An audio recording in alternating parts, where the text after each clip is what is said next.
gempar ataupun tular di media sosial Dewan Bahasa dan Pustaka mengenai satu pantun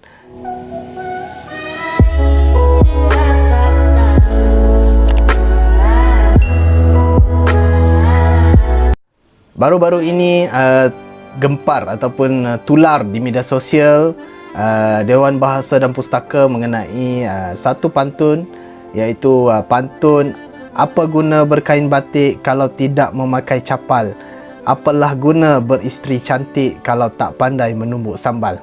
Jadi melihat kepada komen-komen yang dibuat oleh netizen ataupun orang ramai terhadap pantun ini, ada yang membalas pantun, ada yang terasa akan pantun ini terutamanya pada pihak perempuan, dan ada juga yang boleh mencapai maksud sebenar pantun ini.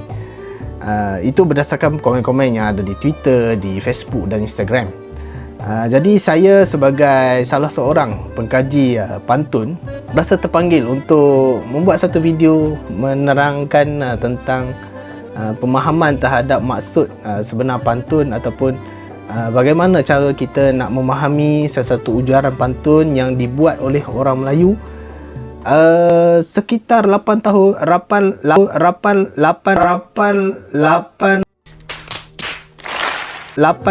tahun dahulu. Itu berdasarkan buku ini yang ditulis oleh Engku Abdul Aziz ataupun Profesor Diraja Engku Aziz. Dia menulis, dia mengumpul sebanyak 6 juta pantun lebih kurang, dan dia mengatakan pantun ini berasal dari orang Melayu pada 800 tahun yang lampau. Okey, untuk memahami pantun ataupun ujaran-ujaran yang dicipta oleh masyarakat Melayu seperti peribahasa, gurindam, simpulan bahasa dan juga sajak, syair, kita ada 3 tahap. Berdasarkan buku yang ditulis oleh Nur Hashimah Jalaluddin pada tahun 2014 tentang semantik dan akal budi Melayu. Beliau menyatakan bahawa terdapat 3 tahap dalam bidang semantik untuk memahami makna. Tahap pertama adalah tahap semantik script, iaitu penghuraian ataupun penerangan makna pada peringkat harfiah ataupun literal sahaja, apa yang terkandung dalam ujaran pantun tersebut. Yang kedua, pada tahap kedua adalah tahap semantic resonance, iaitu berkaitan huraian makna di peringkat kognitif manusia ataupun pemikiran manusia dengan menggunakan beberapa teori. Contohnya teori relevance yang sangat terkenal lah dalam menghurai makna di peringkat kognitif. Seterusnya, pada tahap ketiga adalah pada tahap semantic inquisitive, yang mana melibatkan budaya ataupun sesuatu bidang sehingga dapat menyerlahkan akal budi Melayu dan falsafah Melayu itu sendiri.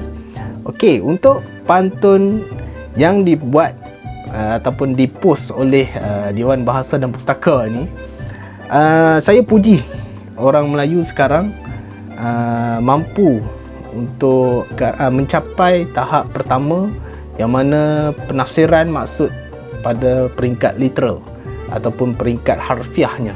Tetapi tidak kurang juga yang terasa dengan pantun ini disebabkan penafsiran secara literal ini. Sebab apa? Berkain batik, kita boleh tengok daripada segi leksika-leksika yang terdapat dalam tu.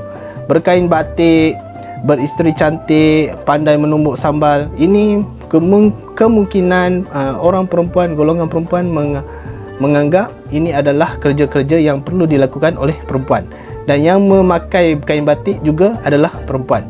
Itu secara harfiahnya, secara literal. Bila kita tengok dari segi itu, dan komen-komen yang ada pun hanya sekadar melihat harfiah, jadi akan berlakulah pergaduhan antara lelaki dan perempuan. Tetapi sebenarnya bila kita tengok pada tahap kedua, iaitu pada tahap kognitif, yang memakai kain batik ini tidak semestinya perempuan sahaja. Sebab apa? Ada juga pesilat-pesilat Melayu lelaki, dan orang lelaki di bahagian pantai timur dulu memakai kain batik. Pakai kain batik ni tidak semestinya sarung. Ada juga lelaki yang memakai kain batik sebagai semutar. Ada juga memakai sebagai pengikat di pinggang. Jadi kenalah di situ lelaki yang memakai kain batik juga memakai capal sebagai penutup kakinya. Satu lagi leksikal iaitu beristeri cantik. Beristeri ini bermaksud mempunyai seorang isteri ataupun lebih lah. Cuma lelaki sahaja yang boleh beristeri, perempuan tidak boleh beristeri. Okey, itu nak menunjukkan bahawa pantun ini sebenarnya dituju kepada lelaki. Proses menumbuk sambal itu dianalogikan terhadap hubungan batin ataupun nafkah batin terhadap isteri. Okey, itu pada tahap kedua. Selesai tahap kedua, masuk tahap ketiga, kita melibatkan budaya ataupun melibatkan falsafah di sebalik penciptaan pantun tersebut. Di sini menumbuk sambal merupakan metafora aras tinggi, yang mana kita memerlukan satu pendekatan, iaitu pendekatan semantik inkuisitif yang diperkenalkan oleh Nur Hashimah Jalaluddin dalam bukunya Semantik dan Akal Budi Melayu, untuk melihat cara membuat sambal. Selepas kita masukkan segala bahan-bahan, kita mestilah menumbuk perlahan-lahan terlebih dahulu sebelum dia menjadi semakin laju. Jadi itu dianalogikan oleh orang Melayu dulu, orang tua-tua dulu, tentang perhubungan kelamin ataupun perhubungan seks di antara suami dan isteri, tidak kira dalam bergurau ataupun dalam memberi nasihat kepada orang muda yang baru berkahwin, supaya tidak gelojoh, bersedahana. Jadi di sini orang Melayu dulu dia berkias, dia tak cakap secara terus terang, takut ada yang terasa, dan mungkin menjadi nasihat sebenarnya kepada pihak lelaki agar mempelajari ilmu rumah tangga terlebih dahulu sebelum berkahwin. Sebab apa? Perhubungan kelamin dalam masyarakat Melayu dianggap tabu. Jadi kita kadang-kadang tak boleh cakap depan kanak-kanak ataupun remaja. Sebab itu ada juga komen yang saya terbaca, dia merujuk kepada Komsas tingkatan 5 dan tingkatan 4, tak salah saya. Dia hanya mengatakan pada peringkat yang pertama sahaja. Jadi budak-budak hanya cukup untuk faham pada tahap pertama. Sebab apa? Orang Melayu dulu dia takkan bercakap mengenai proses ataupun hubungan kelamin antara suami isteri di hadapan kanak-kanak ataupun remaja. Setakat itu sahaja interpretasi dan penerangan saya boleh buat. Setiap orang ada interpretasi sendiri, cuma perlu dikawal supaya tidak berlebih-lebihan atau lewah. Jadi sekian, terima kasih perkongsian saja. Jika ada maklumat ataupun perkongsian yang lebih menarik, kita boleh kongsi bersama di ruangan komen.